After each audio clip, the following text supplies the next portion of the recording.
Hey, I'm Catherine Molloy. Do you know a grumpy person who always seems to be getting sick? That may be no coincidence.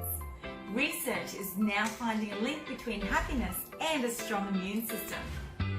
In a 2003 experiment, 350 adults volunteered to get exposed to the common cold.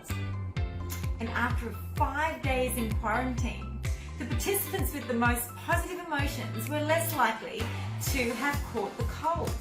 Employees who are happy at work not only perform better, but also cost less. That's the conclusion of a 6-year study conducted by a health insurance company and the University of Michigan's Ross School of Business. For heart health, my research tells me it is important to spend time with family and friends. And recently I had lunch with 12 girlfriends, and somehow we went on for 6.5 hours. Of course, there was more talking than anything else happening. Lots of love and lots of laughter, and that really is the best medicine. So today, to make a difference, I truly suggest booking in a catch-up with a great friend who loves doing what you love.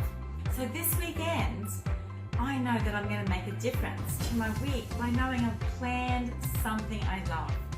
So no matter what happens during the week, I have planned in some fun, and you know, that is so important. And when we make a difference for ourselves, we're actually a better version of us, so it's easier to make a difference for others. And remember, when we lift others up, it creates good heart health for us too. Happy heart, happy Monday. Speak soon.